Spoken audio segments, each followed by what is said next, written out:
Hello, everybody. I have a new webcam and it seems like it's an improvement.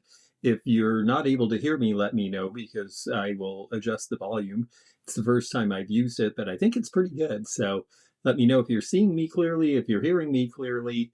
It's great to have all of you here. And how are you all doing? And how are things going? I'm asking partly because we're into spring, and spring is an interesting time in the world of antiques and vintage. It's usually a time when people start getting distracted with gardening and better weather, and it's a little before they're traveling a lot. So sometimes that's good for us, and sometimes not so much. Oh, thank you. I'm glad. Oh, yes. Well, the new webcam. Oh, if I look handsome, then I'm keeping it. Excuse me. And I'm glad you can hear me fine. That's great. Miss Wildlife is here. That's wonderful. And Deb Hannon, hi, nice to see you too. Well, we're going to have fun tonight. I just wanted to make sure that everything was clear, and it sounds like we are. Hello, Critter Girl. Nice to have you with us. And so, yeah, if any of you want to put down in the comments what's up with you and how things are going, well, let us know. Here we go. Oh, I think I have to do something to make that work. Just one moment. I'm going to go in here because I think I have to do this. We have a comment from last month. Um, there we go. Okay, sales have slowed down. Yeah. Yeah, I think you're doing a lot of eBay selling, and a couple of things happen. I know you're selling off estate items and other things from your store, and I know there's a few things that play there. Part of it is the season, just maybe not as many eyes on the computer when people are distracted with other things. I'm noticing a lot of places are having sales right now, and that always tells me that, oh yeah, they're not getting as many views. But also, there is the phenomenon of you shut down a mall space, you bring stuff home, and of course, we always pick the things we think are the best or the most likely to sell first, and we emphasize those. So sometimes you just start rolling into stock that maybe it'll take a little bit longer, but it'll find a customer eventually.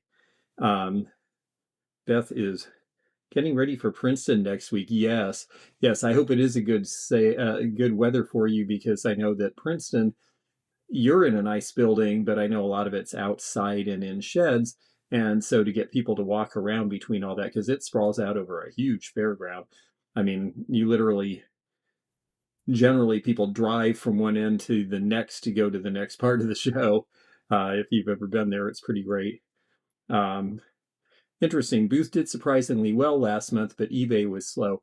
I had a good month on eBay, but I was fortunate because I had certain things that were high value or went for bigger money. I'll save the reasons why for the what sold video because I talk about it in there. And there were some things that were sort of exceptional. Generally speaking, I would expect eBay to be slower, but the mall being good is good because that means people are traveling. And one thing about all the upheaval right now is one thing it has done is it's pushed down the gasoline prices. And that means that more people are considering traveling locally or regionally as opposed to taking European vacations because we're a little persona non grata in Europe right now, I think. Oh, pardon me. I have a few little allergies for spring. um, Taking a fun embroidery class. So that's great.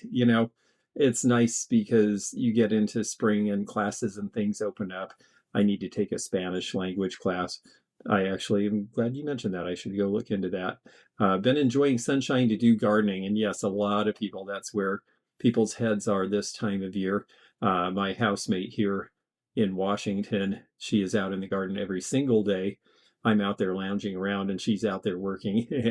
I help a little, um, but she's really into it. Um, I finally have. Oh, good! You opened up. That's great. Yes, that's right. We're in a new month. I knew you said that you were going into the Carson Antique Mall, Carson City, Nevada. That should be great. It's a capital city. It's near a bunch of tourist attractions. Reno has a population. There's a bunch of reasons to go there. I like it there. Um, and antiques are my form of gambling, so I go there instead of the casinos when I'm in that area. Um, and you've been buying a lot from Heidi at Rosie's auction. Heidi and I are going to do a sale this Saturday, actually. And that's partly because, and I should update you on what's going on with me too. Doing well in my booth. Yes, you expanded, and I hear that's going very well. Oh, yes, and you're learning how to make jewelry and the silverware. Everyone's doing cool stuff. Um, and I know that, um, oh, yes, I certainly will. I know Miss Wildlife has been packing, getting ready for a move. Um, and there was one other I wanted to highlight here, and that was, yes, Fossil Forward. eBay sales curve is following my stock portfolio curve. That is a little bit of a problem in the broader market. It's not that things won't come back, but it's a little weird right now.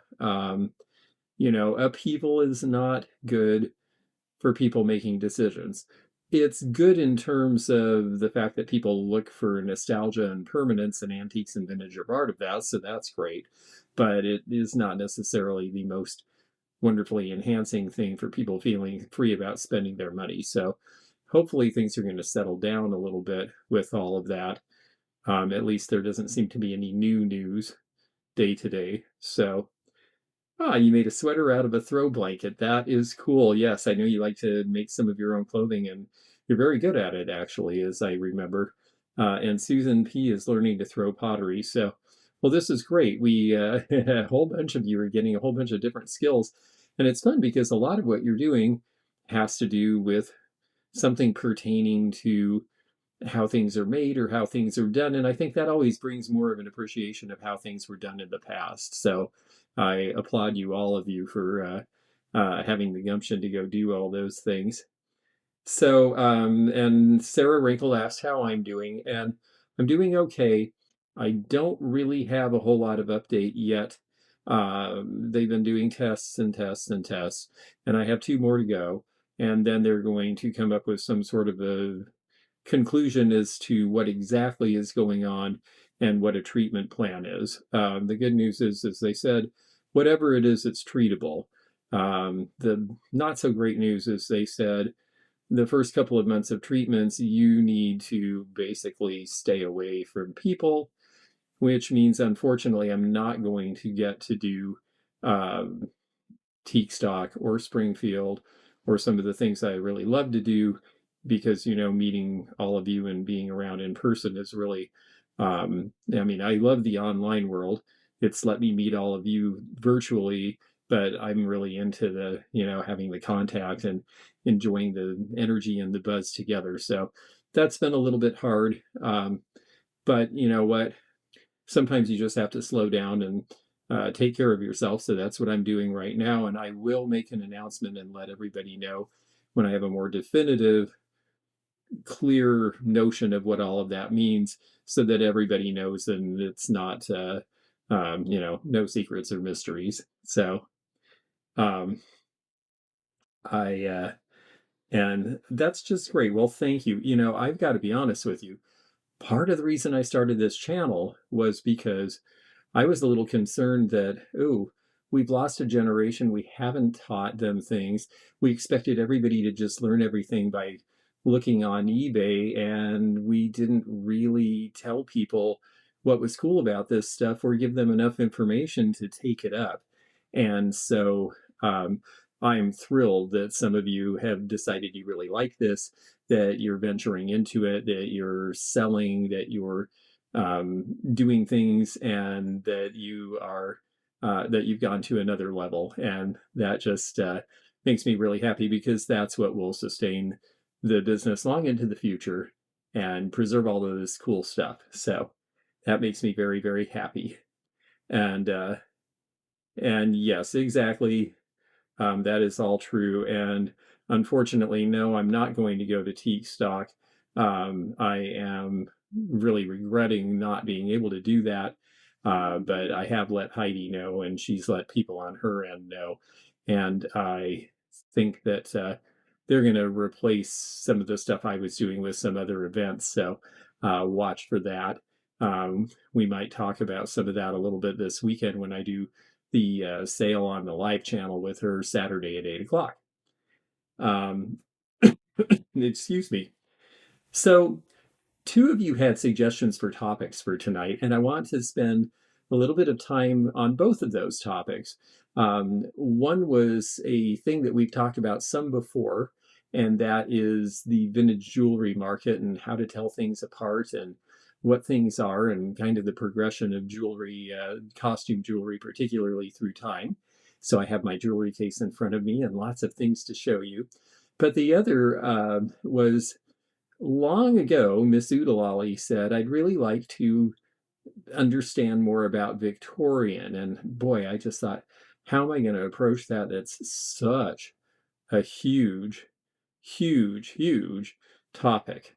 And so I'm sure this will be the first of many times we talk about it, but it is a fascinating and long era, and things change so much. So, what I decided to do tonight is talk a little bit about Victoriana through the lens of technological change. We live in an era of great technological change, but so many of the changes in the Victorian era were even more profound because they weren't just finding new ways to communicate and new ways to entertain themselves. They were finding the original ways to communicate and to entertain themselves and to bring themselves out of living in cabins and shacks into an era of modernity that we have continued to this day. So it was a revolutionary time, and I think it is so interesting. And uh, and yes, Sarah, me too.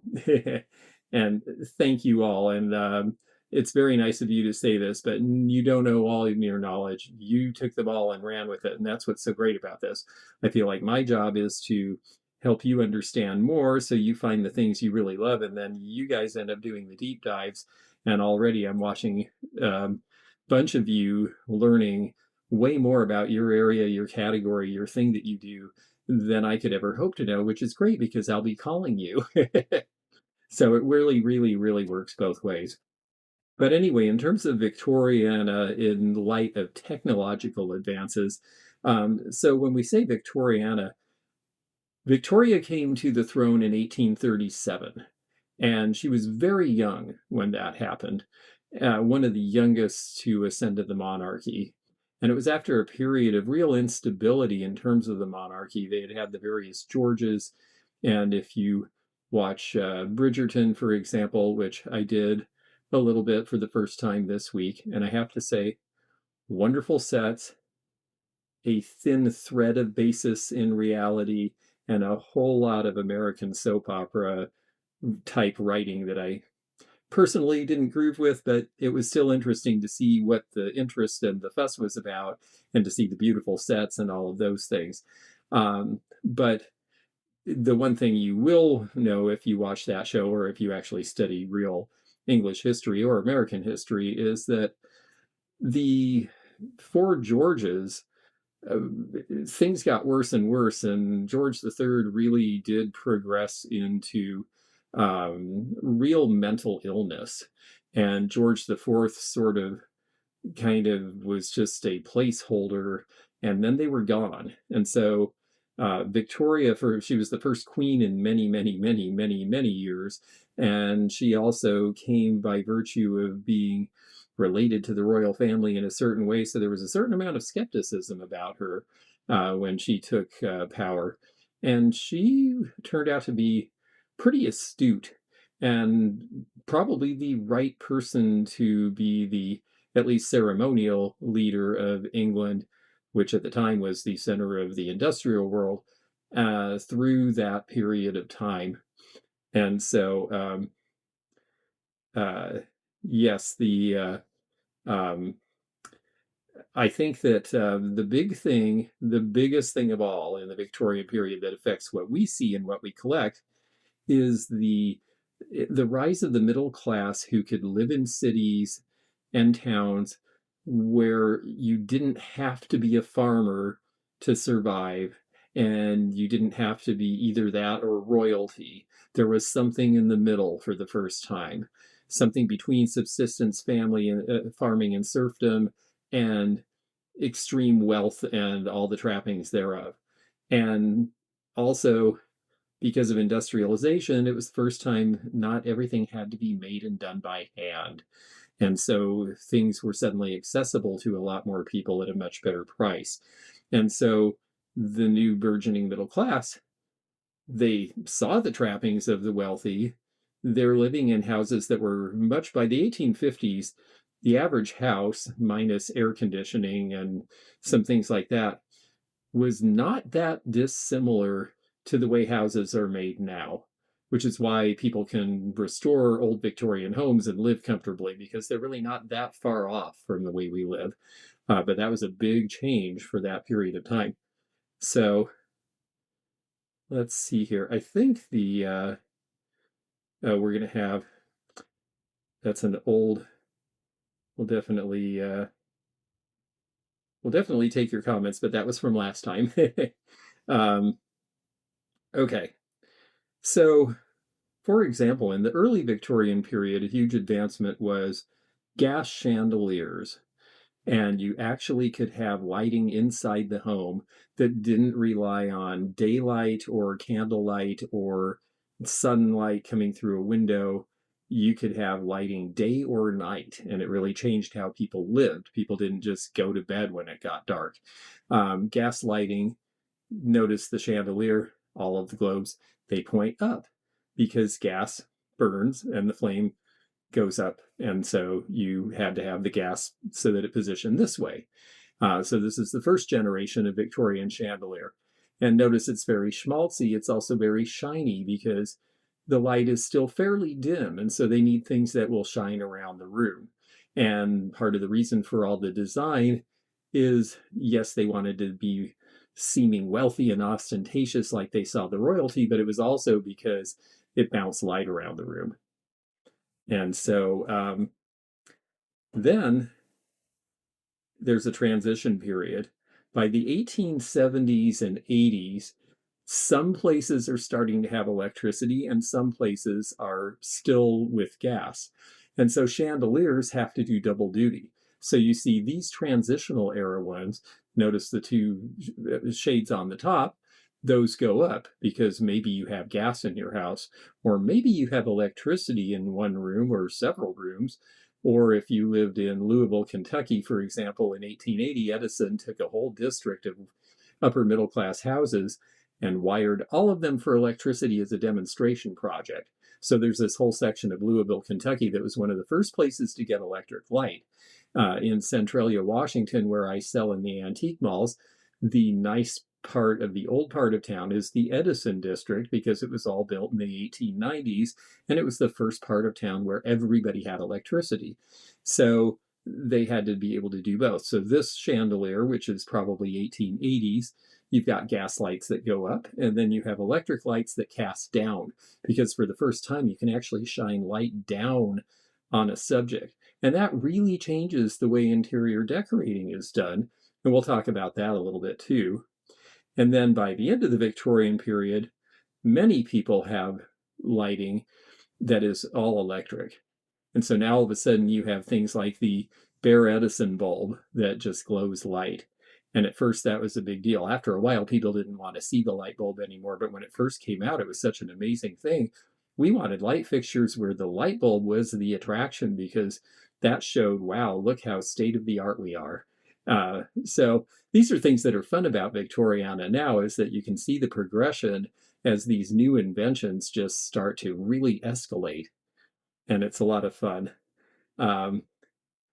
In terms of personal items, Staffordshire pottery is one of the first things that we see that starts to really reach the mainstream of the middle class as it's coming about in England. This is around the 1840s and 50s. This is the first time people could have ceramic objects that weren't just functional.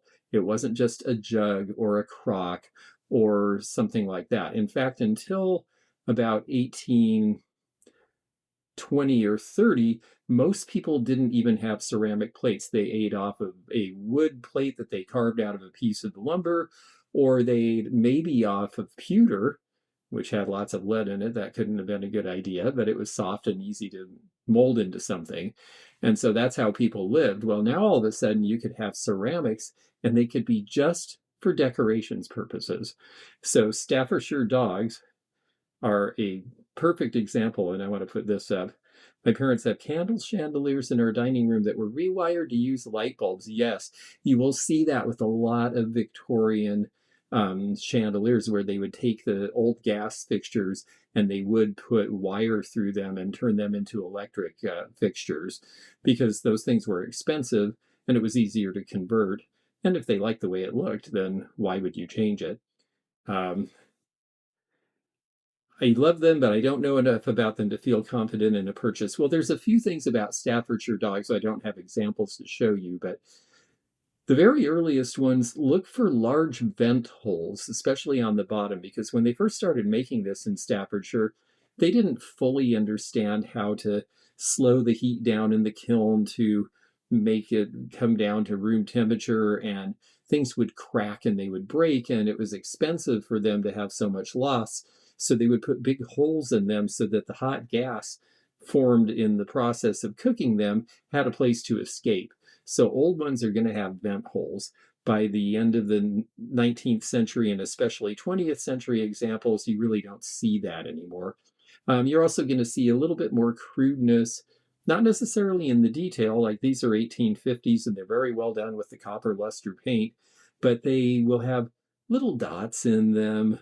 If it's a coal-fired factory, for example, it might occasionally get a speck of coal in there, and you're going to see that in them. Um, they're not as well detailed necessarily because the sculptors who are molding the molds are just learning, and so they're not as precise. And also, of course, if it has a maker's mark on the bottom, that's pretty much going to be 1890s or beyond, so after the Victorian era. And yes, sometimes they really, really do. The connection between electric lights and having ceramics just for decoration is you can see decorations in your home. And electric light, look at these dogs. They're white and they're copper luster. Copper luster reflects light, white collects light. You can actually see and enjoy these things, and it's not just sort of, oh, well, oh, why are you bothering with that? Oh, gee, we have money now and we have room for things, and we want our house to be a reflection of more than just utility. And lighting is a part of that because with lighting, you're actually able to see these objects and enjoy them. And we'll show a little bit more about that too. In fact, I think our next picture here, um, let's see here. Okay. Another thing that the Staffordshire potters figured out really quickly is that the upper middle class, they might not be royalty, but they aspired to that look. And so one thing you could do to sell these pieces is you could feature famous people who were very important. So here's a statue of the Queen and King of Sardinia. Um, Nobody really thinks about the Queen and King of Sardinia in modern times, but at some point this was, well, aren't you fancy? You have a likeness of them. Um, and again, notice the very glossy colors, the bright colors. These are things that you can see fairly well in a gas lighting situation because gas lighting is dim compared to the electric lights we're used to, but compared to what they had before, which was essentially a fireplace or candles, this is a big improvement. Um, and And I have to admit, you're not the first person to say that you do not like the King Charles Spaniels. I have to say I like other things of the Staffordshire ilk better myself personally, but they're kind of the classic go-to and one of the first things that was really widely made. Let's see here. Another example is, again, ironstone. We start to see things that are decorated. Tea leaf ironstone, it's a simple decoration. It's copper luster paint. This is around 1850, but the copper luster, again, it is a little bit reflective, and that makes it more interesting. And this is definitely true. They used anything to brighten up their space, absolutely, because interiors were still pretty dark at that time. Um, Yes, I prefer the living ones myself. So tea leaf ironstone and sets of dishes that all match and that are made of ceramic. This is a pretty new idea. If you were really wealthy, you could get spode and wedgwood that were new to the market at the time. But this is something that, the ironstone is also something that is definitely popular. And you see it in the United States, particularly in the part of the country that was really being heavily settled up the Mississippi River. You see a lot of it in Kentucky, Ohio, Indiana, Illinois, all of that area where people were moving in the 1850s and the late 1800s. Tea leaf ironstone is in a lot of old estates. Other new technology, well, used to be that you made, and I know Karen with the C is in here, and of course she is a someone who's very good with needle arts and sewing, and a lot of people were, and certainly people had dies and things, but a lot of stuff was made rather plainly because you just didn't really take time to necessarily do dies and patterns. Well, then in the 1830s, the French invent the jacquard loom, and all of a sudden people are able to make coverlets like this one. I cut the picture off, but this one actually has an 1840s date. And so suddenly, repeating patterns, things that are made with a little bit of an assist where it's easier and you can make things that are a little more ornate. Well, this is, yeah, see, she gets it. Yeah, this is the kind of thing that becomes available to the Victorians in a way that is more accessible without you having to do as much work. This is part of the technology. Another example, people love to wear shawls. Here is a woman wearing an amazing paisley shawl in a photo with that amazing dress. This is probably about 1860. Let me turn that one off. And here is another one.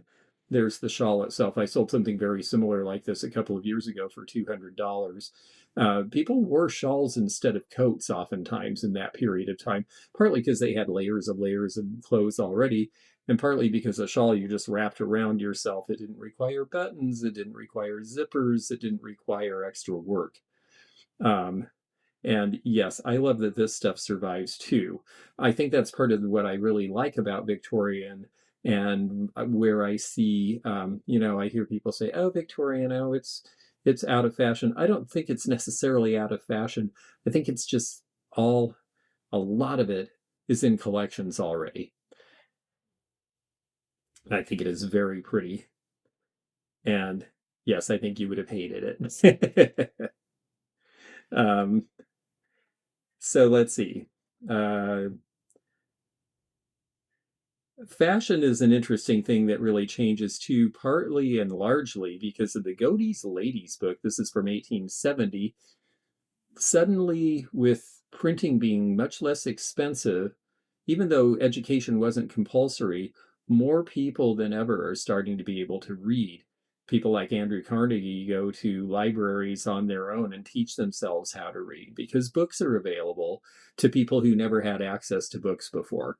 And so part of that is, oh, not only that, but we now have railroads and we can give you a subscription and you can get this in a timely manner so that it's not months behind. And so we can keep you up on the latest fashion. This is the beginning of a lot of beauty myth. Um, how to wear makeup, why you should wear a corset at a given time, because now that's the look. So tighten yourself up very, very, very strictly, even to the point where you can't breathe, because that's what beauty is. And on the one hand, they're just beautiful, and you see all these wonderful fashions, and they're really cool to look at. And on the other hand, it suddenly created this need where need had not been before to look like you're supposed to look like you're fashion forward, to follow the trends and be involved with the trends. And that is certainly something that has kept up to this date. And some of us really love that and think that's really fun. And some of us really think, oh boy, but it sure puts a lot of pressure on people to be just like everybody else. So this is the beginning of all of that in the middle of the Victorian era. Um, yes, exactly. My kids keep telling me I'm going back to that era. I put up wallpaper with huge faded flowers on one wall and ready to paint the rest super dark plum. And I think that's really cool. Why the heavy colors in the Victorian period? Well, partly because it was joyous and it was, a feast for the eyes. Also, just because they could. Because up until then, you basically might have whitewash with lead in it to keep the insects from eating your fence or your house, maybe. But all of a sudden, there's chemical factories and they make paint and you can ship the paint on a railroad, and so you can send it to some hardware store in the middle of some little town in Victorian America, and they can paint their house 7 different colors, and they can paint the walls all these different colors, and they can get wallpaper from New York and all of these things that had never existed before. Oh, interesting. Accessible archives. I don't know about this. Thank you. I'm glad you shared that. I think that sounds really interesting, actually. Oh, interesting. There's a current YouTuber sewing Victorian clothing by hand. Yeah, you can do that. There's all these old patterns, and thank you. Yes, because you can. And that's how the Victorians felt, because we can. And so I think that's just it's a really fun thing. It's definitely, again, before fashions like this and all these styles, this was the province of the wealthy, and everyone else basically was drab and made utility clothing. Well, now suddenly factories make clothing. You don't have to make this stuff, you can just wear it. Um, Another thing is with the railroads. Railroads are huge because distribution completely changes. All of a sudden, if you live inland, there's refrigerated boxcars starting around 1880. There's a little town here in Washington called Oysterville. It was huge in the 1880s and 90s because they dug all the oysters up and sent them inland, and then they ate them all, and then there weren't oysters anymore. So the little town is still this tiny little Victorian town clinging to the coast of Washington. But ceramic companies, and a lot of these are French, all of these are Victorian oyster plates, because being able to have oysters is a big deal. And now I can have oysters, and I can have oysters if I live in the middle of Indiana. And this particular collection is from a restaurant on the near shore of Maryland called Fisherman's Inn. They have hundreds of these. I just love this picture. Bernadette Banner for the old publications. That's great. Yes, thank you. I will definitely make a mental note of that. Um, so oyster plates are a big deal. And yes, it is interesting to think at the same time the Wild West is happening. The Wild West is, well, they're starting to get railroads. They're starting to get some of these finished goods, but a lot of the people who went off to the Wild West, they were going away from this kind of society, and there were various reasons for that. Some people, it was just the pace of modernity was too much and they wanted to go out where things were simple again. Some people were escaping slavery. Some people were escaping bad marriages by running to the West. And some people were escaping the law. So the Wild West is really a very different thing. And yet, the reach of the railroads and the telegraph that's invented in 1844, where all of a sudden you can be in the middle of Tombstone, Arizona, and you can send a wire and you can get a message to your family in Ohio, and they can actually know how you're doing. It used to be you moved away from home and maybe you sent a letter once a year, and that was it. You just never saw or talked to your family again. Um, the plates were made to eat oysters on them, and so that's what all those little pieces are. They look like oyster shells, some of them, because that was just, oh, we'll make it look like the shell, but it's actually just where it's the well that you put the stuff in. Typically, they are several parts where you put oysters around, and then the well in the middle has the butter or some sort of sauce. Oh, Bernadette Banner is the Victorian sewer. Okay, let me get that back up here. Right. Okay, there we go. Well, that sounds interesting. Um, okay, let's see here. And part of the reason this is all possible is because ice boxes start to be made and commercial ice production starts to happen as well. And so all of a sudden, you can keep things cold. You don't have to go and get fresh everything every day because it's going to wilt or go bad. And that was good for health reasons as well as for the diet becoming much more varied. And people start to become healthier, people start to grow to be bigger. There's a lot of really good things that come along with this. So the icebox is actually a huge invention. And this one looks like, with all the ornate carving, probably about 1890 or so. So again, things that, you know, now maybe we have a Sub-Zero with, all these wonderful things, and it has an ice maker, and it has the water dispenser, and it has, a wine fridge at the bottom and all this. But it all harkens back to the original, and this is it. Um, Also, packaging. It's suddenly possible to send coffee from South America, process it, put it in a can, and then you make it as you need it. And this is very different from having to go to a store where maybe they'd get a shipment and then you put it in a bag and then you have to keep the critters out of the bag because, other things think our food is delicious too. So this is a big leap forward, not just for healthiness and cleanliness, but also for marketing and advertising, which really start to become a thing. Uh, 30 years before these were made, this is all tin lithography from probably 1870s or so. At the beginning of the Victorian period, there was very little of this kind of packaging or any sort of marketing because most people couldn't read. So there wouldn't have been even a point to try to do this. In fact, Procter and Gamble, when they started out, they had something, I think it was Star brand soap, and they literally put a star on a box because that was as much branding as they could do. Because people were like, oh, Star, okay, I know what that is. By this time, all of a sudden, very ornate, very pretty looking advertising, and that's why all of these advertising pieces from that period are very collectible now. Um, Another big invention, of course, the telephone. And I love this picture because the little girl is on the telephone. This is probably right about 1900, which is the year before she dies. Victoria dies. And so I just thought this was really cute and sweet. Of course, the telephone comes about 1876 and very quickly is adopted by anybody who can afford one. And they spread really rapidly. So now all of a sudden, instead of communicating through mail or telegraph, you can actually call almost direct with the help of an operator and talk to people all over the place if you could afford to do so. They charged a lot for long distance back then. But it was certainly nice for being in town. You could order things.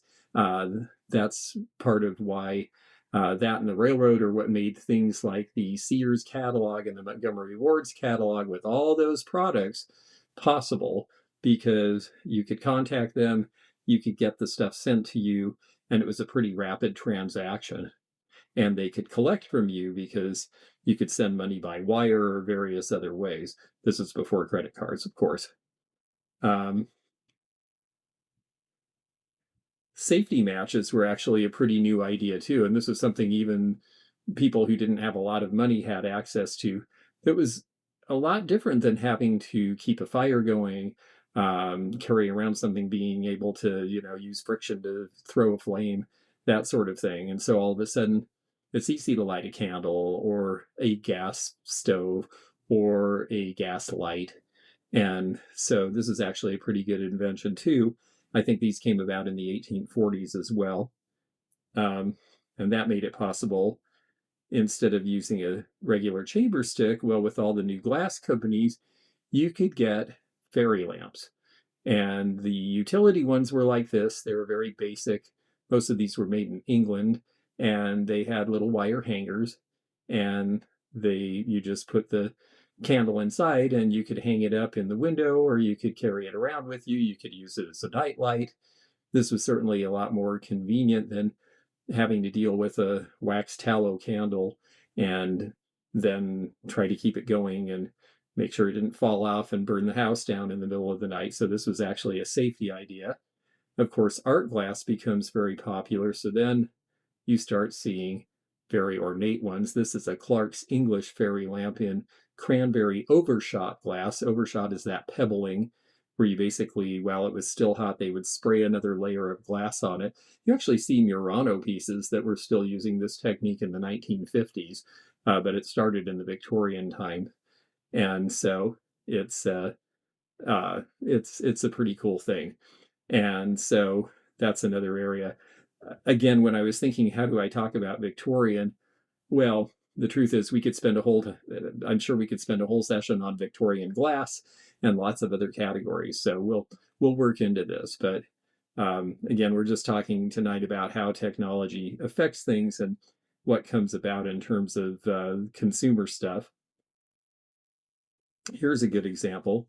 Of course, clocks become much more advanced and better at keeping time, as do watches. And this one is in a Majolica surround against a, Mary Jo, you'll like this, wallpapered, Victorian wallpaper wall there. And so, yes, clocks and timepieces, another thing we could spend a whole session on. But definitely the fact that you could have a clock in your home and keep track of time all the time was pretty new for most people, because until the later 1800s, when they're starting to be manufactured and the prices go down and the quality goes up and the reliability goes up, you know, we like to think, oh, everyone had a grandfather clock. Well, those were expensive and they had to be made by hand and they were a big, tall piece of furniture. So it was like paying for another piece of furniture back at a time when you had to pay very much to have something like that done by hand. And it might take months or even years to get it. Now, all of a sudden, you can just go to a store and you can buy a clock. So that's a huge thing. I just always like to show these because I love the way they work. It's a fish base, it's Victorian Majolica, and it gurgles. You notice again, Majolica, very bright tin glazes. And that, going back to what Karen with the C was asking before, why did electric and gas lighting make a difference on what people had in their houses? Well, as soon as there was enough light to make all of these colors pop, people wanted a lot of colors. So Majolica ends up being made with a lot of colors and a shiny, glossy glaze to reflect the light. And that's how these things start to impact the kinds of things that people have in their home. And yeah, that clock really is cool. I'd love to have that. Um, Majolica plates become something that's used a lot more. Here's a good different spread of them. A lot of these are English. They were made in England and France and Germany all around the same time. You see the one at the bottom here. This is an asparagus server. You see the little asparagus on it. Are there other designs? Are there other designs that fall within Victoriana, like dark academia or French country? Yes, absolutely. When I talk Victorian, I'm mostly talking about England and the United States, because we tended, the French styles were the trendsetters, but the English styles, that's where the most manufacturing was. And that's what we had the most access to and were copying the most. So that's what you see more in the United States. Um, French country is definitely happening at the same time. French Regency is happening at the same time, but it's French Regency. It's not really Victorian. It's a little different thing, although we will show you a French piece here in a minute that falls into that era. So the eras run concurrently. And of course, it really depends where you live. You mentioned French country. There's also American country furniture. The countryside usually lagged what was happening in the cities by between 10 and 40 years during the Victorian period. So you would still have handmade furniture being sold in the country by people making furniture because that's what they had access to. But in the cities, they have furniture factories and they can just buy, and they don't have it handmade anymore, starting around 1850. Um, Art Nouveau is kind of right at the end. It sort of transitions from Victorian into Edwardian. So that's technically the end of the Victorian era, but kind of out of this particular sphere. It's interesting that you say that. I showed Zeno this picture. He was helping me with the setup of the new camera before you all came on, and he's like, "Ugh, I hate that stuff." And I said, it's funny. People either love it or hate it. I personally happen to like it. And I said, when I show it tonight, I'll bet somebody says, I really like it. And I'll bet someone else says, yeah. And so there you go. And this is part of what's great about collecting is there is something for everybody. Flowers were a big part of life, and that's why a lot of vases. Let me get back to this dark academia. Um, Definitely there was some of that with dens and things, but that would have been more likely to be if you were a scholar or an educator. It's something we sort of romanticize now, and I think that in our mind, because we've seen so many things that look like that in shows and in television and in movies, but that's because shows and television and movies are usually about interesting people who did amazing things and were thinkers, and so they have books and they have all this stuff. That wasn't necessarily the average person at this time in history. Um, and yes, I like some Majolica too. And very interesting. Yes, you could only get flowers in season, and so they started making paper flowers. And then by the time my grandmother came along in the 50s, plastic flowers, which did not hold up well. um, And thank you so much. I can't wait to tell that. Yes, that's absolutely funny. And yes, the language of flowers there was a book about what flowers meant what. And from that came even in the 1930s, Duncan and Miller made a glass pattern called the language of flowers that had different flowers on it for the same reason. So that was definitely a thing. Um, Another thing that people really liked, because it refracted a lot of light, was brilliant cut crystal. This is a particularly nice piece. The brilliant period is when they are first getting. Um, the cutting was mainly based on European designs. A lot of those people came to the United States. They started doing the cutting in our factories, but they also they started to have diamond cutters. They started to have things that would make really sharp impressions and really deep cuts.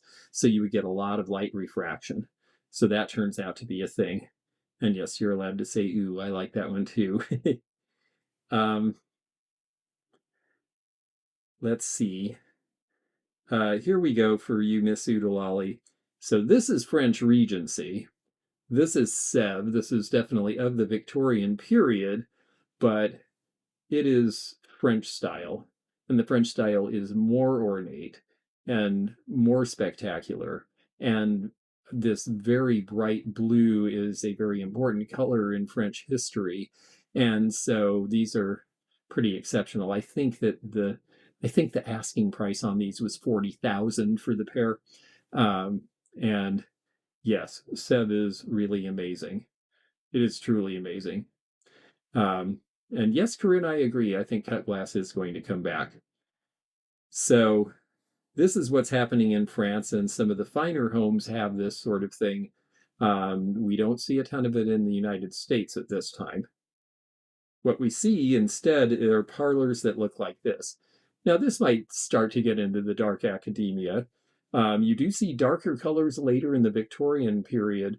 Mahogany becomes popular, ebony becomes popular, darker wallpaper, because electric lighting makes it possible to see all of that. So everything doesn't have to be light and bright and happy. If you watch Bridgerton again, since I brought that up, you notice everything is really, really bright because that's supposed to be set in the English Regency period around 1800 and no lighting. So bright colors. By the late Victorian period, you could do very heavy things and very dark things. And mahogany was very special because it had to be imported and it was a hardwood to carve, but they started to have machines that could help with the carving. And so suddenly it was possible for people to have highly carved mahogany furniture where one guy with a jig could actually follow a pattern and carve as many as 10 panels at the same time. So not everything Victorian that's carved is completely done by hand. They had some power assist by that time. And yeah, that is a very pretty room. Um,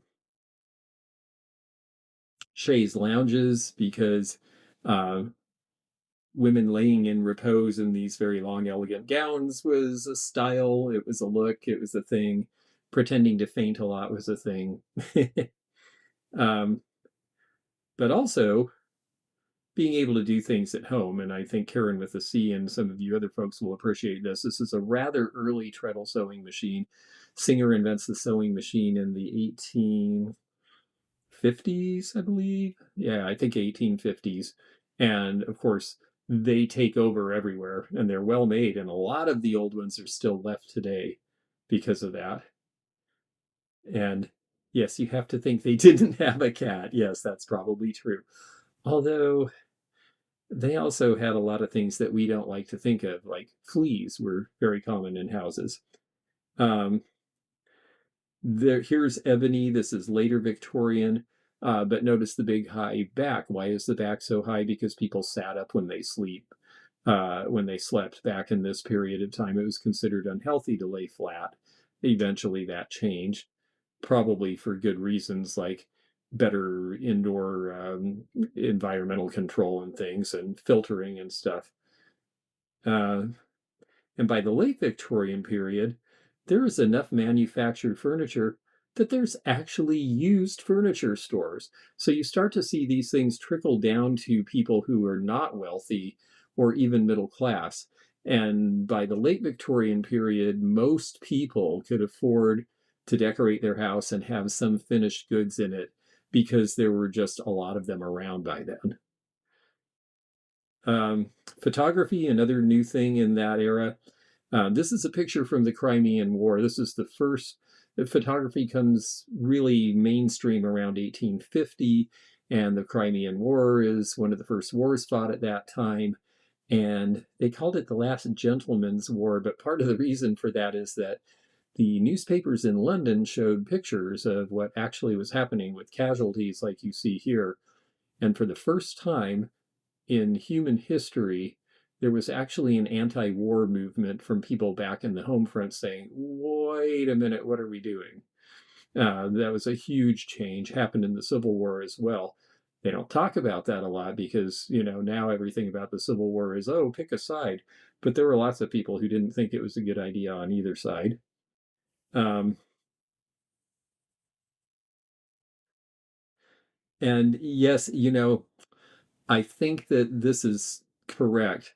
I thought that the feigning was from corsets being too tight, and I said something about that, and somebody, from what I've been learning about the clothing, it is a myth. The corsets were very uncomfortable. A lot of them were done with, early ones were done with whalebone. They were done with lots of things that were not pleasant to have against your body that would poke you and prod you.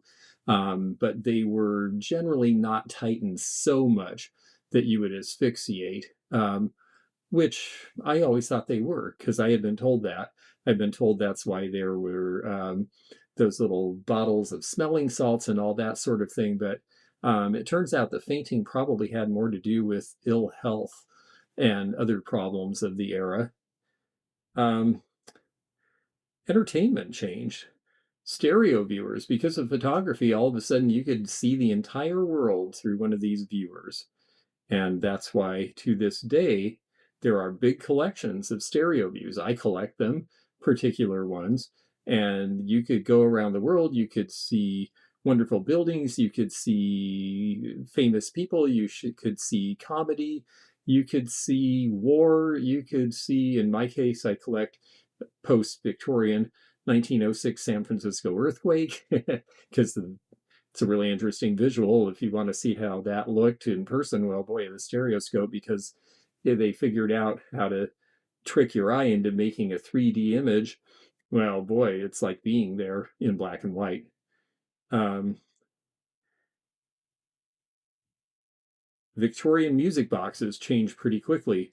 Originally, a big fancy one like this one, the Porter, that was expensive. It was 1870s or so, 1880s, and that was big money. Then they came up with cylinder play or disc players where it's like a record, but they had little needles that were plucked as the disc turned, and that's what ended up making the sound. Then you get into this, which is a bell box. This is around 1880. These sell for about $1,500 now. And finally, Edison comes up with the cylinder player where you could not only play but record, and that is the beginning of the music industry as we understand it, with celebrities and musicians who became famous beyond just word of mouth. When you went to geology field camp, we had stereo aerial photos to help us map. That's interesting. I did not realize they were using things like that at that time. Bicycles, another big thing. The bicycle starts coming out really in the 1840s and 50s, and this is a bicycle built for two.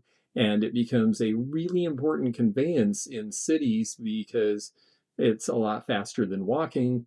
And, not every city had streetcars at first. Cities were dirty. It was nice to get off the ground and not drag that beautiful dress through horse manure and dust and mud. And it also became very much sport.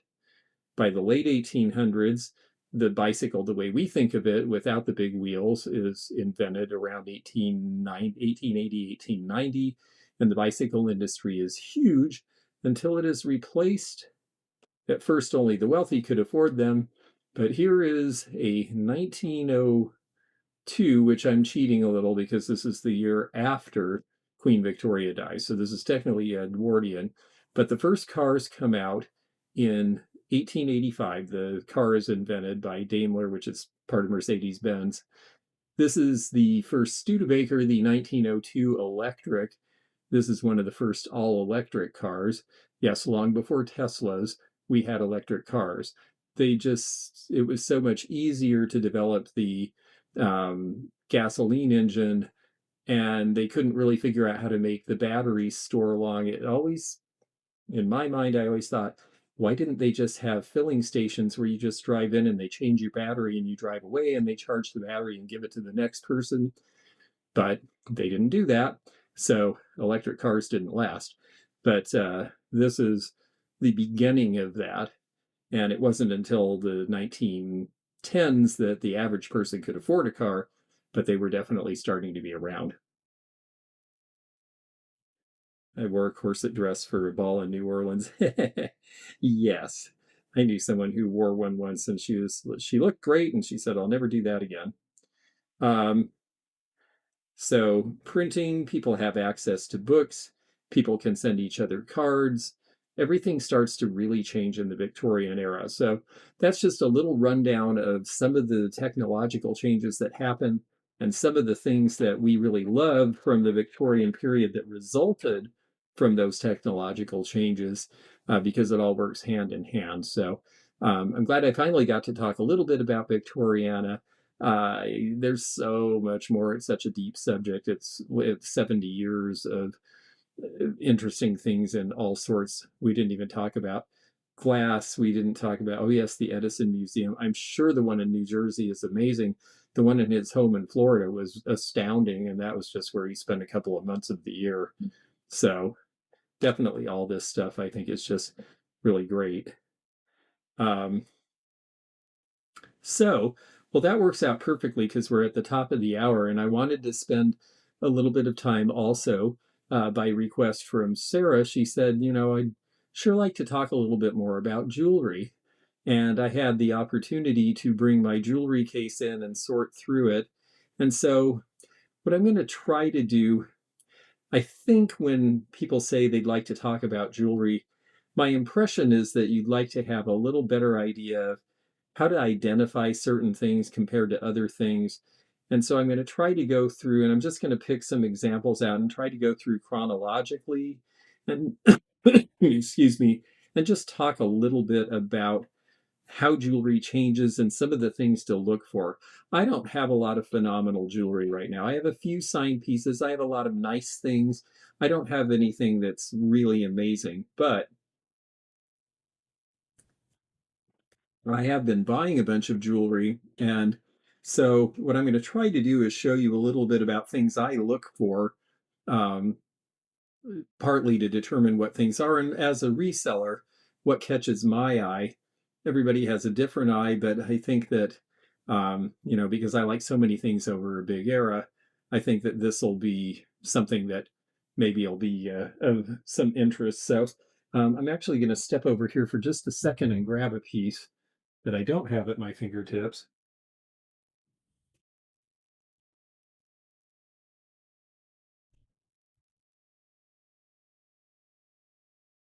And mainly, oops, sorry. Mainly I'm talking about costume jewelry here because I have some silver. I'll show you some of that. I don't really have a lot of precious stone right now. But I'm going to start with this. This is actually going in my eBay listings this month. This is, of course, a cameo, and it's Victorian. And I'm going to show you, okay, I have to cover my face. I'm going to show you some of the ways you can tell this is a Victorian cameo. One of the first ways, and this is really unusual about this one, and I don't know whether it's going to be a big hit or a miss because of it, but I found it fascinating. This one broke, and it had to have broken really early, and somebody really loved it, and so they decided to have it repaired. And back then, they didn't have a lot of good glue, and so they had it staple repaired, and that's those two things in the bottom. It is really a great piece. How do you tell it's Victorian? Well, first of all, it has a C clasp. And what that means is see where the clasp is at the top. It's the shape of a C. It's not actually a safety catch, but this one, interestingly enough, does have this adjustable piece that would help you catch it so that it would stay on your clothing and wouldn't fall off. So this one is actually about as sophisticated a safety mechanism as they had at that time. How can you tell it's a real cameo? Well, because this one was broken, we can tell that it was an actual shell. I don't know, it's a little hard to see. If you were sitting on my side with the light coming through things, it would be easier, but here's one. When you say real, there's different things cameos can be made of. This one is made of shell, and you can tell that it's real shell because of the variation in color. This one happens to have a silver surround. That's that little mark there. But you can see the variation in color and see the light coming through it there. So it looks like I think this was probably a cowrie shell. And so you can tell because of that. Also, when you look at the surface, and I don't know if this will show for you, but a real cameo, you're going to see, yes, okay, there you go. See in the bright light, see how uneven the surface is? That's because this is hand carved. If this is plastic, that's going to be perfectly smooth. Another thing is shell holds cold. So you hold it up to your cheek and it feels colder than room temperature. And that tells you it's shell, and that means it's a real cameo. Now, they also made them out of lava and then later out of plastic. This is another one. This is a different kind of shell, and I never can remember the second shell, but the second shell is very light. This one does have a safety catch, so this is early 1900s. And so, yes, if it was modern, it would be a much more flat color, especially if it was plastic. So those are some ways you can tell on cameos what you're looking at. And that sort of kicks us into Victorian jewelry. I only have a few pieces. Um, you're going to get a lot of my chin as I lean into the case here. Okay, here's another one. Now there's Victorian and Victorian Revival. In the 1950s, Victorian was possible, so they made popular, so they made things like it again. But they didn't redo these. This is the original slide clasp. That is definitely a Victorian clasp, especially having a little seed. Well, in this case, it's an opal, or sometimes there's seed pearls in them.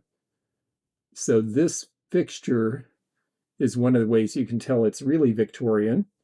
This also has a cameo, although this is a glass cameo with enameling with the Trojan. If you look at the back, look how thick this piece is, and look at the way the back is made.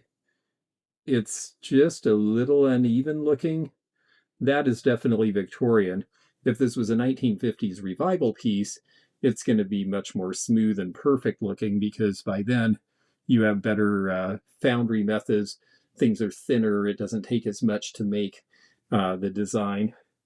I have one other piece that is, let me see, I think it's right behind me here.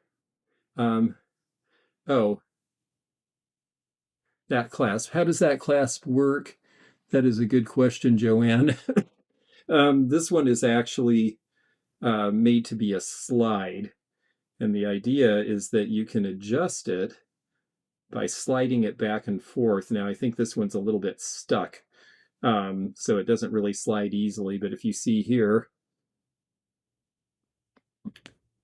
see there, it slides back and forth along the chain with that little hole there. And that way you can adjust it to size. So that's how that clasp works. Okay, and then let's see, I think I've got one other piece handy here, I think.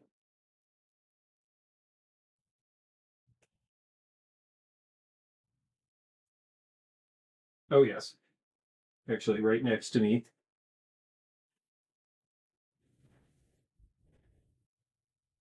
And this one has a big old double chain. And this one has this kind of a clasp, which we usually associate with watch fobs. But that's also a Victorian and early 20th century fitting. The big double chain. And then this one has a glass pendant at the bottom, as well as this brass surround. A lot of this is brass. Everything sounds cooler when you say made from lava. That is absolutely true. Lava cameos are awesome because they are cast from lava. And originally, the point was to cast them from lava from Vesuvius because that was the selling point for tourists. Anyway, this one is another thing about this that is nice that customers like and Victorians liked is that this one is a locket. So you open it up and there's actually, this isn't a Victorian era picture. This is probably somebody's little girl from the 1940s or so, but there is a picture inside the locket. Yes, the 1928 jewelry company, that is absolutely true. I remember when they first started really coming out. They have a telltale back with a scroll pattern, absolutely. Most 1928 jewelry company is marked as such, although not all. But that is definitely the other thing about it is typically a lot lighter. And I know I can't show you that, but trust me, it's going to feel lightweight compared to a Victorian piece because again, the methods and the stuff that they use is just different. So we go from there into Art Nouveau around 1900, 1910, and I've got, I think, two pieces I can show you from that era. One of them is definitely from the era, and it's a fairly common piece from the time because these were also used as buckles, but they like to do a big pin at the top of the collar. So this is going to be from about 1910 approximately. It's got this interesting sort of dog bone shape. We are starting into the era of safety clasps. So sometime, or no, we're not there yet. I'm sorry. Notice again, C clasp, not a safety catch. You just put it in here. Now, if you were worried about it falling off, maybe you wore it this way. The stone is glass. Now, here's an example of one. This looks like Art Nouveau. It's definitely an off-center asymmetrical style, but it's much thinner and it has a safety catch. So this is a revival piece to look like Art Nouveau, but it's probably from the 1950s or 60s because Art Nouveau styles became very popular again in the hippie era. And so you would see Art Nouveau designs coming out at that point. Hey, Dirt Road Memories is with us. Great to see you. And yes, definitely very collectible right now. From there, we get into the Art Deco period. Now, I do not have a lot of good deco jewelry. In fact, I have practically none, but I can show you a few pieces. I'm going to show you a revival piece first. This is 1980s to look like Art Deco jewelry. It definitely has the geometry of Art Deco. It has the layering. It's got marcasites, but when you look at it at the side, it's got a plastic coating over the whole thing. That is 1980s all the way, as is the safety catch and this particular signature. So that is a revival piece. An original Art Deco piece might or might not have a safety catch. Wait, do I have anything interesting that's really deco? Yeah, okay, I can show you this one. It's small, but it's nice. It's sort of an Edwardian slash deco piece. This one with the chromium is from about 1930, and it's kind of traditional being a bar pin. It's not necessarily the most saleable, although I like it and I like the color. You do start to see safety catches around that time, but you definitely don't see some sort of plasticness to it. Another thing that was very popular in the 20s and 30s are marcasites, but they were popular again in the 80s and they're popular again now. This is an 80s era piece. And the reason we know that is it's almost just a little too much. They do the marcasites for the design, but then they also texture the metal. And really, with the Deco era stuff, the marcasites were the attraction. You don't really see that other stuff so much. What metal is that? Some sort of just white metal, pot metal. Nothing particularly special. In France, around the time of marcasites, they were doing steel beads to look like marcasites. These would have gone on shoes. There's a pair of them there. These I typically sell for around $30 a pair, and they're kind of fun because they've got that look. But people, again, they were made for shoes originally, so people have to be a little inventive about how they use them now. What years were the original marcasites popular? 1920s, absolutely. Big deal in the 1920s. The 20s really are when costume jewelry really takes off. The first Oscars are held. It was a small event. Then they realized, wow, we can make this into a big deal. By the time of the third or fourth Oscars, the Hollywood stars realized all these people are showing up. Hence, the red carpet develops, all that kind of thing. Also, hence, I don't want to wear my diamonds when the general public is going to be all over me. So I need something that looks like diamonds and is big and sparkly from a distance, because that'll look good in the newsreel. And that's where you end up with a lot of costume jewelry. Also, about the same time, the little black dress is invented, and I believe that was Schiaparelli. And they wanted to accent it because it was kind of plain, and they made these pins, and every time they'd put the pin on, the pin would get stolen because they didn't have them for sale. So it dawned on them, we should start making jewelry and selling that too. And Schiaparelli ended up being a huge name in jewelry. Like everything in the 80s, just a little extra. The big 80s, yes, everything's just a little bit more. And good. I'm glad this is helping. Now, something I really like from the 1920s and 30s is check jewelry. I've got a couple of pieces, 3 here. These are more common. The stuff that they really love in check jewelry is the stuff with enameling. I don't have any of that right now. It sells really well and I'm out of it. But they also like to do these kind of stones with a lot of metal work in between them, big rich rhinestones, generally one color, or at least I look for one color. And I'll tell you why. The truth is that I used to love multicolored stuff, but unless there are a couple of colors that are controlled and compatible, most people, they want to buy for a certain outfit. And if it's got 8 colors in it, doesn't match any of them unless they're wearing black or gray or a neutral. This is a check piece from the 1930s. This was dime store jewelry at the time, but it was really well made. And it has you notice that this one has a combination. By the 30s, you see a lot of what they call pave jewelry. The center stone is set in a bunch of prongs, but the other stones are laid out like I say pave, think paver brick. So they are glued in. They used good adhesive back then. There are a lot of modern pieces that are done pave with no prongs at all. They tend to shed stones, especially the ones from overseas. So this rhinestones are made of glass, and they're made in color, and then they usually put a foil backing behind them, which is why here's a 60s piece, a rather ordinary one, smallish but cute. So the foil is what makes them shine. That's why you should never wash them with water, because if the water gets behind there, it can turn the foil a color, and then the stone is ruined and you have to replace it. Do cufflinks change during this time? Yes, they do, and I hope I have an example to show you. Let me look really quickly in this box. I don't know if I have any that I can show you that are a good example, but give me 1 second, because that's a good question.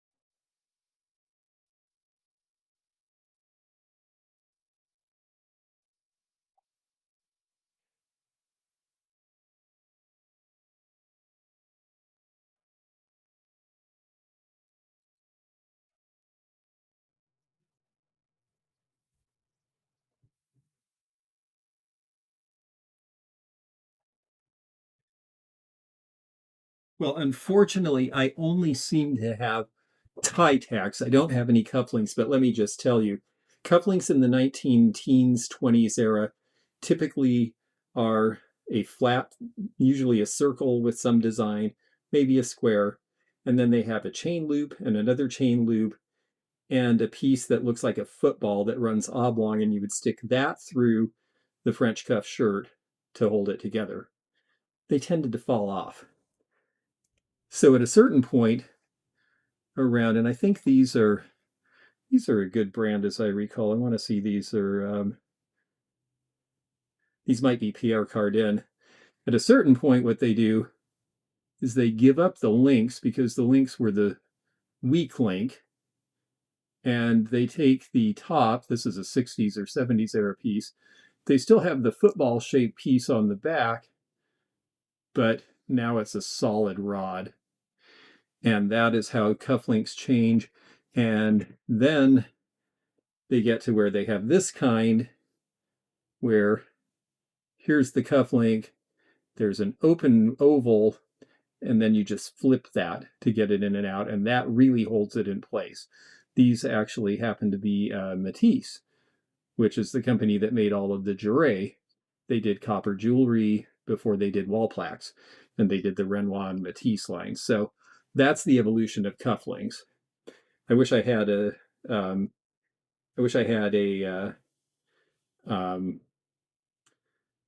I wish I had an example of the original ones to show you, but I sold out the last time I had a show, and I haven't had any since, now that I think about it. I like cufflinks. I think they're great. I think that I had a French cuff shirt. It was just really fun. And to be honest with you, it was handy in the summertime because I was doing a lot of stuff.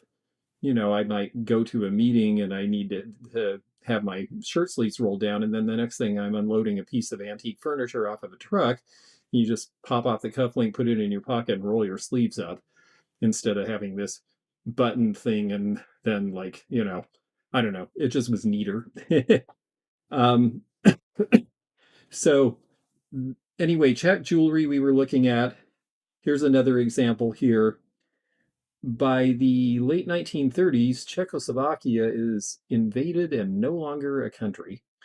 And the other thing, at least not an independent country, and we are not getting jewelry from them anymore. Shortly after that, World War II starts. And one of the biggest supporters of the Nazis was the Swarovski family in Austria, sadly enough. And so we were not getting rhinestones anymore either. And because of that, the companies took the rhinestones they had and they started making jewelry like this. I think this piece is a Coro piece. They started making jewelry where there was a lot of paint, a lot more metal, a lot of enamel. And notice the size. The sizes get really big in this period of time because you want to be noticed and they want you to notice the pin, but they're using fewer rhinestones and more metal. Here's my thought about easy to replace. If it's a round stone, no sweat. If it's a cabochon, if it's an oval shape, if it's a basic shape, probably not a big deal. When you start to get into things that are unusual shapes or sizes, we'll come back to this piece, but some of those stones are going to be hard to replace. Some colors are going to be hard to replace because it's hard to match. And so it really is a question of which stones are missing, to be honest with you. Sometimes it's no big deal. I can take them to Rhinestone Rosie here in Seattle. She's just great. She does all my repairs. She's been on Antiques Roadshow. She and her daughter have had the business for years, and they will match stuff up. They'll even make things work if they can't, but sometimes they just can't because they cannot get the stone. If it was easy, why don't the sellers replace them? Well, because it takes time. They're in a hurry. They have 500 pieces of costume jewelry and they just don't want to mess with it. Or they have found out that, oh, that's a tricky stone to replace, and they don't have the wherewithal to source one. Where to get replacement stones? I'll be honest with you. I know Carol Sue Pope buys big lots of jewelry. If I see something and it's pretty broken up and missing a few stones and not really worth repairing, I throw it in a box based on color. And later on, if I have a pin that needs a stone or two, I go to that box and see if there's anything I can pop out, particularly clear stones. That's a really easy way to do your own repair. And I use a tiny dab of Elmer's glue. I don't use Gorilla Glue. I don't use anything where it could be set in permanently and not gotten out if I make a mistake. So that's how I do it.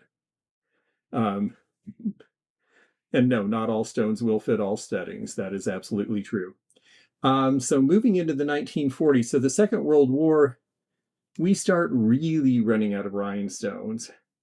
So now we're making jewelry like this. This is sterling, because sterling is still inexpensive in the Second World War, which makes it nice now because sterling isn't expensive. So now this is a $40 piece, but it has one big emerald cut and no other stones in it. Well, not everybody liked that look. So then they start using other materials. And what materials do they use? Well, we can still get wood. All of a sudden, carved wooden jewelry starts to be a big thing in the Second World War. Ceramic jewelry starts to be a thing in the Second World War. I wish I had an example of the victims of fashion, those crazy looking faces. They're just wonderful, very collectible, usually sell for $100 or more now. That's Second World War era. Another thing they did in the Second World War is, where's my example? Yes. I love this one. I just got it. They do Bakelite because Bakelite can be carved. It's actually technically Catalan, but it can be carved. It can be done in lots of colors. This one, it looks really good on. It's a little funny looking to drape it here. This one has black Bakelite. Black Bakelite is the only one you can't test using Simichrome or 409. It will not test for Bakelite. But these red ones definitely are, and this definitely is, and this is an older piece. Now, that's an older piece. This is an older piece. There are certain things, especially you'll see a lot of old poker chips or mahjong pieces made of Bakelite that were made into jewelry in the 1980s and 90s when Bakelite was super popular. They're collectible, they're fun, they look good. They're just not the same. So look for things like clasps and stuff to see if it looks like it's more modern than the piece should be. Bakelite was great also because it could be, and yes, that is for sale, Beth. Bakelite is great because it can be carved. It's very hard, and so they could carve designs into it. This is a butterscotch dress clip from the 1940s. This is what Bakelite looks like in its raw form, by the way. Bangles were made out of big circles that they would cut. This is a rod left over from, probably they were doing something square, like square earrings out of this, and this was the center rod that's left.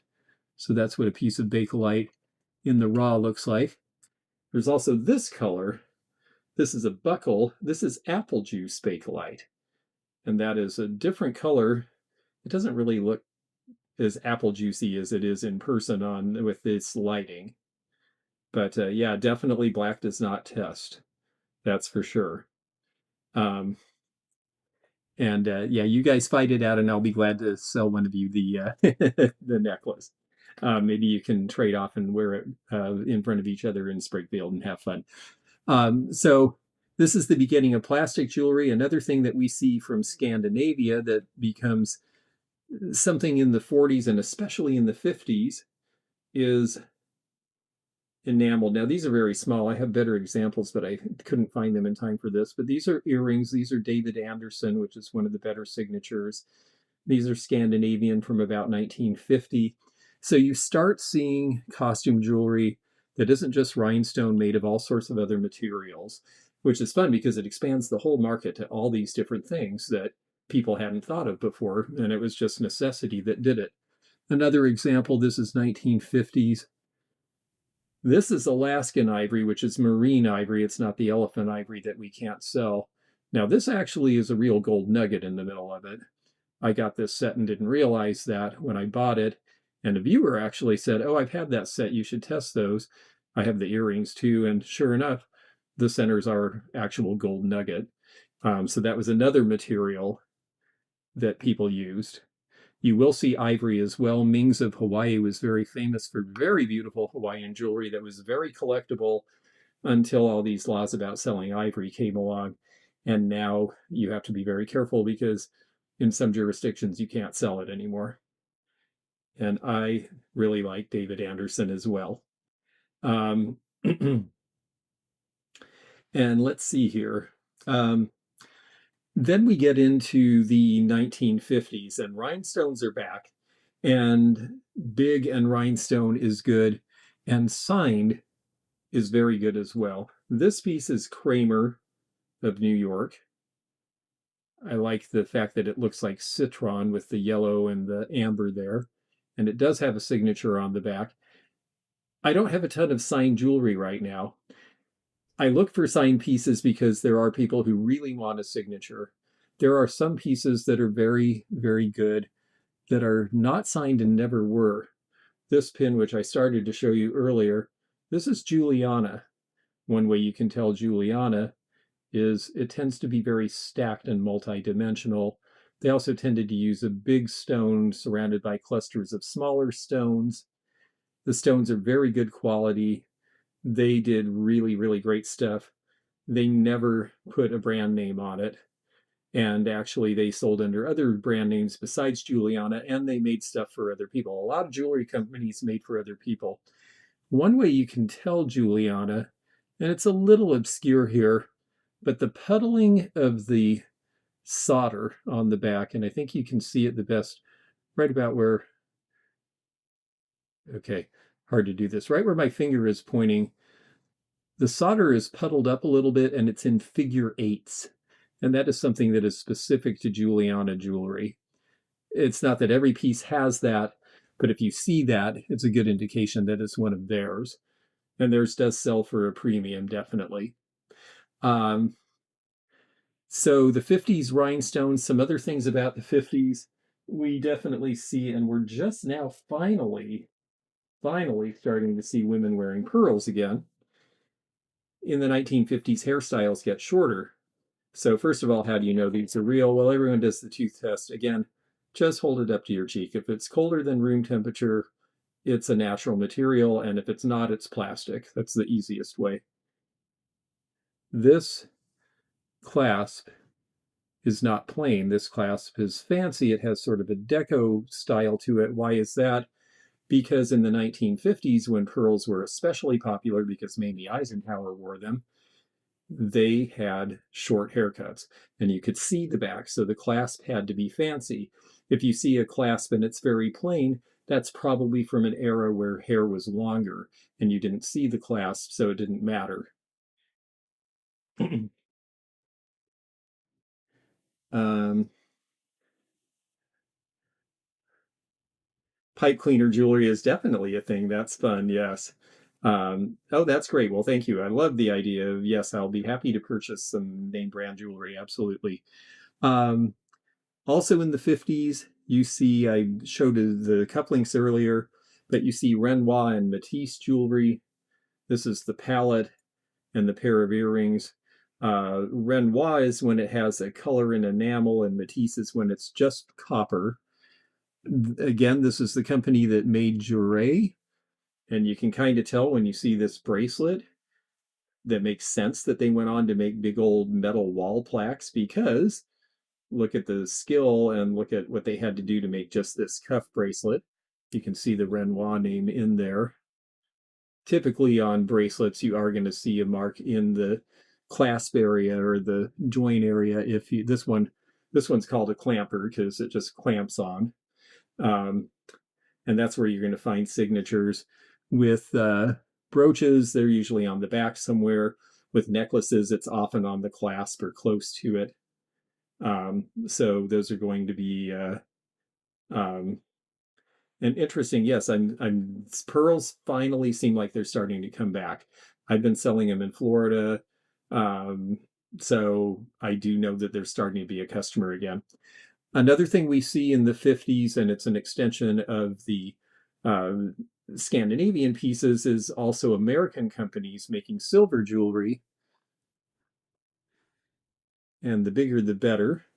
This one is, let me look. Okay. This is probably 1960s or 70s. This is a company called True Art. Again, it looks like the 1940s styles with very few stones, but it's all mounted in sterling. And I definitely find for the average customer, shapes do better than circles. Big does better than small. Most people who are into costume jewelry, they're wearing it because they want people to notice it. Let's see what else we have that is getting into that era. Um, we see a lot of charms and charm bracelets starting, especially in the 1950s. I know that they existed before, but this little charm is really cute. I just got this, and this one actually is a stanhope. And what that means is when you look in the, I'd love it if I could do this so you could actually see something, but it's hard. If you look in there, you actually see a scene, and then it has a little ring, so you could hang this on a charm bracelet.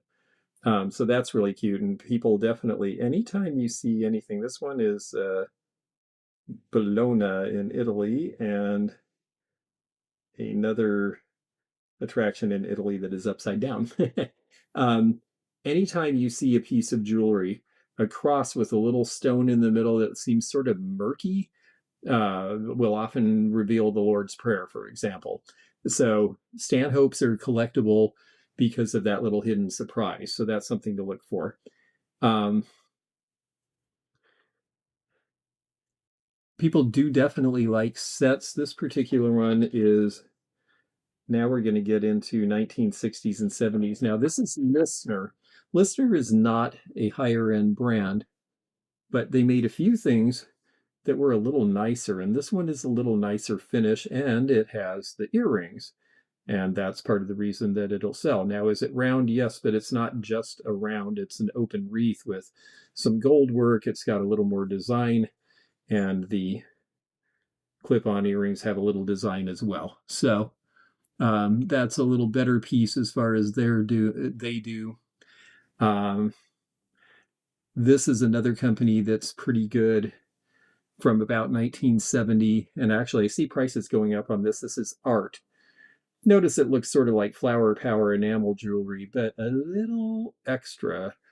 I mean, look at the detail in the stamen all being colored individually on the flowers. Little details like that are a way to judge quality of jewelry.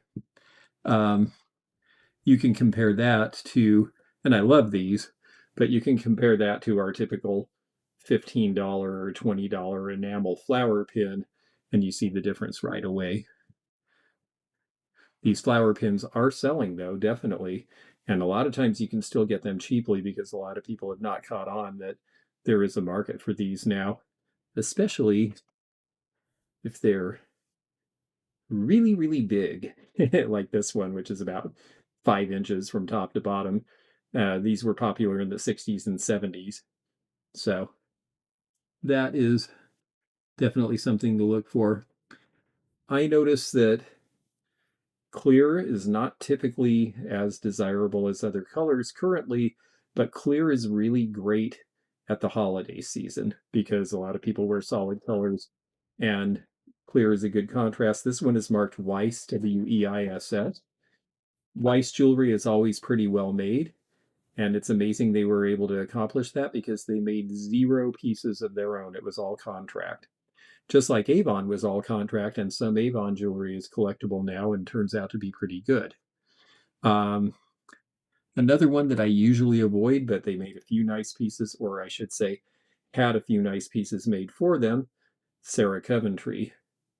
This is part of a line. There was also a bracelet and necklace, and it's supposed to look very regal, and it's black. You see a lot of black or Japanning, it's sometimes called, in jewelry around 1970 around rhinestones.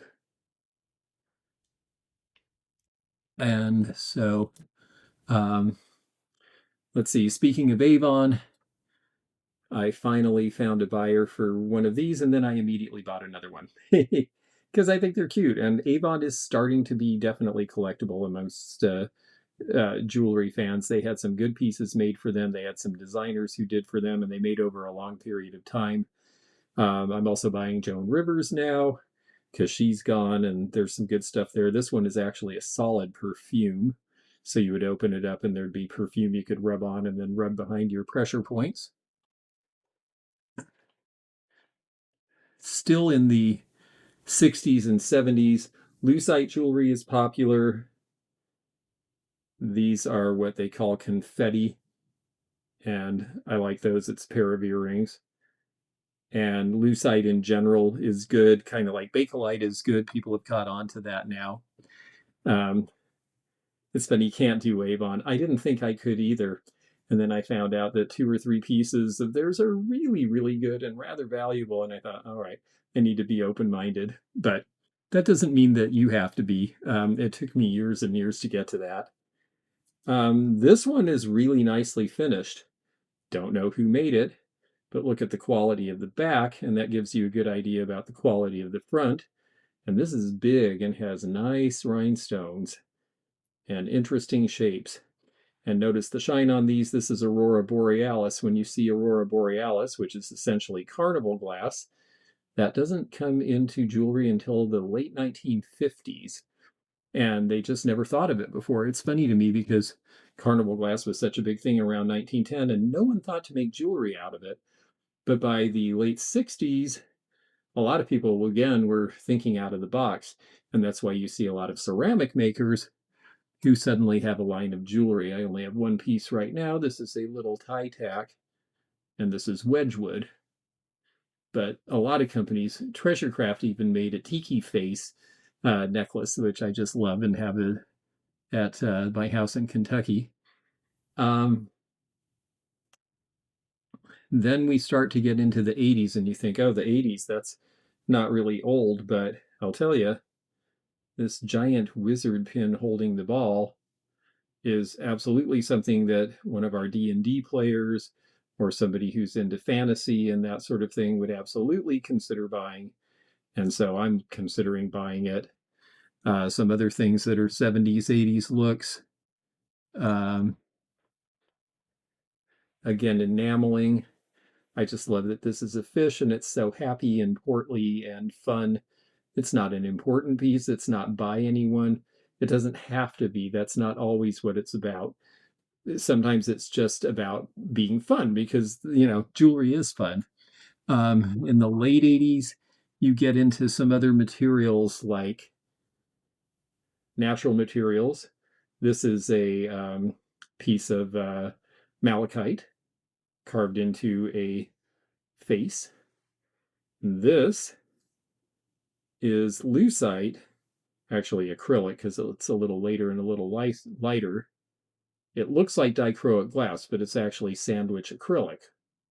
And that's a 1980s piece as well. And then in later times, another thing we see in the 80s, of course, is big jewelry. These are sterling. You start to see hollow sterling jewelry in the 80s. This is not a big chunk of sterling, it's a big empty void with sterling around it. And if you think about the hairstyles, big and teased and up, and then these giant earrings to pull the eye down, well, that was the style. And there are some people who are starting to look for that again. And then there were companies like JJ that are now out of business, have only been gone for about 20 years, but they made all sorts of interesting things in gold tone. They had a good designer, and I'm starting to buy JJ jewelry, and it is selling. So time marches on, and so does what people are interested in this. I have to say, I don't buy a lot of newer jewelry that isn't signed by a maker. I figure that there's enough that is that at this point I don't need to. And as time goes on and styles progress, well, then, like we've done in the past, we start forgiving the fact that it's not a known maker because it's got the look and the market is there. But right now, I'm sticking to the name brands mainly, although I make an exception for these 1980 face pins, which are definitely selling as well. Yeah, Corinne says she can't keep JJ in stock, so there's a good example there. A man thumbing his nose. Yeah, that's the thing. Their designs are really fun. I mean, like, here's another one of theirs. And I would think Critter Girl might appreciate this because it's all the critters of the world, and they seem to have taken it over. So, um, that is a basic rundown based on what I have. The only thing I didn't really show you is a whole lot of silver because I don't really have a lot that's too interesting. Um, the one thing I would say is I'll show just a few things. Um, turquoise is really popular. Look for stuff that you know is real turquoise, that has veining, that is not a compressed composite, because there's a lot of stuff that's just sort of a solid monotone color of blue, and it's because they're just grinding up stone and making it into, it's almost like resin. Um, micro mosaics, whether on sterling or not, are generally good. However, bar pins don't sell very well, so I have sold most of my other micro mosaic. Um, I do look for, it's funny, I said I was going to show you sterling, and I'm showing you everything else in the case. I definitely look for coral because coral is more endangered and they are really not harvesting. Hopefully, they're not supposed to really be harvesting. And so I look for the old coral because it's a nice look, and you can see coral that was natural like that. But you could also see in the old days coral like this that was pressed into designs.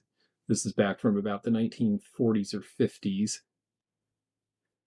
And yes, absolutely, Carol is right. A lot of turquoise looking jewelry is not turquoise at all, it is dyed. Um, Scottish jewelry is a specific category of its own. It tends to look like this with heatherstone and other stones that it seems like the people who are into Scottish heritage or go to Scottish festivals or that sort of thing really love this kind of jewelry. I don't sell it very well to people other than that, but it always sells eventually. Navajo is really big right now, so big that I have very little that's very interesting at all. There's one piece, and again, that stone to me is a little bit suspect. Um, yes, I think you can tell the difference because I think I've got one that's the howlite right here, if I'm not mistaken. And you notice it's a very uniform blue and not really the same at all. And then there is sterling and amber. amber is so prized in certain quarters that I always look for it. I might sit on it for a long time, but when I get somebody who's into amber, they buy every piece. And this is a decent piece. It's probably a $45 piece approximately. So I definitely look for that. The other thing I'm definitely looking for is certain types of Mexican jewelry, because Mexican jewelry, sign pieces particularly, of course, are great. If you can find William Spratling or Margot de Taxco, you've got real money. But I also just look for things that have good design, like this with the flowers. There were a lot of really good metalsmiths and silversmiths in Mexico, and people for years just sort of didn't pay attention to the work. And now they're seeing all the detail and handwork that went into them, and the prices have definitely gone up. So Mexican sterling is definitely something worth seeking. And I have one other ethnic piece that's kind of fun. This came from Miss Wildlife. This is coin silver, 83%. This is Norwegian, and it's a very traditional pin used in weddings. So again, that's more likely to sell to somebody who has Norwegian heritage. I'm near Paulsbo, Washington, and Viking Days is coming in May or June, so that may be the place that it needs to go. Um, Beyond that, I don't know that I actually, and yes, sterling is doing really well because the prices are up. People perceive that there's inherent value as well as jewelry value, and it's a nice look and it's a nice neutral. So, um, well, Carol, too, I'm sure that we can do some trades because I know you put some things aside for me, so we'll have to send pictures to each other. So with that, I'm going to just open it up to any questions anybody has. I know that we've gone a little bit longer than usual tonight, but I really enjoyed it. And I just thought both of these topics were worth spending some time on. And since they were suggested by you, the viewers, I really wanted to do that. And I do want to encourage you in the future. Please, anything that you would like to talk about, I'm always looking for ideas of things that I can look for to talk to you about or talk with you about, or if you have things that, if you've got some great collection that you want to show, send me pictures and we can, you've seen, I know how finally I figured out how to do these overlays. So we can definitely feature things that are interesting to you, or if you have questions about them. It's always fun to know what is of interest to you and make this about what you like. I have a question earlier. Okay, let's see here. Is open versus closed back an indication of the quality of the piece? Open back is an indication, particularly with rings and things, that the piece might be precious stone rather than a rhinestone. But there are sub-open back rhinestones just to let more light through for the color. So when I see something in the back, I'm trying to see if I have a good example to show you because there really aren't a ton of rhinestones that do open back, but um, well, like this is probably a good example. Um, this is from Germany or West Germany. This is 1970s. They're not super expensive. You see these clusters time to time. They're kind of a cheap stamp metal, but they do have holes in the back that might make you think that it's there to let the jewelry breathe, but it's really just to let light through a very heavy setting. And so that's the reason for the holes there. Whereas in a cocktail ring, if you see a hole in the back, it's usually because they want the stone to be able to breathe. And if I understand right, it's because natural stones, they want it to be able to expand and contract and not have the chance of cracking in the setting. I think that's the case. I hope that um, that is correct information. That might be something we need to look into a little bit more. Um, does talking bring on my cough? No, no. The cough is actually it's a dry and unproductive cough because of a little bit of fluid buildup that I have from time to time, and so don't feel bad if I get to where my voice is wearing out. I'll just say, "Gee, I need to wrap up." But no, the cough actually it just sort of happens once in a while, and it's not really. It's an indication that I need to be seen and taken care of, but it's not an indication of me being, going too far with the chatting that I love to do. So um, it's really cool that you are learning about jewelry making. I think learning how things are done really can open you up to being able to understand old things when you see them in a way that you might not otherwise because you have a different understanding of why these pieces are here. So not only is it fun just because it's fun, but it's also a great way. New knowledge applies to old things.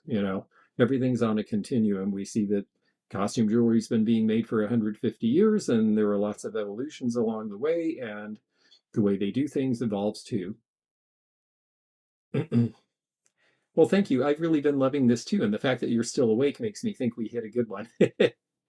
Let's see if there's anyone else, and thank you for the nice compliment. I'm glad I could share this. Um, I'm trying to think if there's anything else I should talk to you. Oh, Oodalali said pewter wizard. Yes, I believe that was pewter. 80s were definitely a time for pewter jewelry. 70s, if you buy Danish, Georg Jensen, there was a lot of pewter jewelry made by him. It wasn't all just sterling. And then in the 80s, definitely we see pieces like that wizard that you saw that are pewter. And so okay, well, thank you. I thought it was a great chat too, and we'll let Karen go relax. And I look forward to chatting with all of you again next month. I'll definitely look for your email, and I will look forward to whatever we find between now and then. If you're around this weekend and feel like hanging out at a sale, we will be having one with Rosie's Auction House at 8 o'clock on Saturday. And other than that, I guess I'll sign off for now, but I will stay in the chat in the comments for another, I think, 4 minutes before the timer runs out. So if you have any other questions or things I missed or things we forgot, well, I'll be there. 8 p.m. on Saturday Eastern Time, and that's on the Antique Nomad Live. So thank you all very much. This was fun.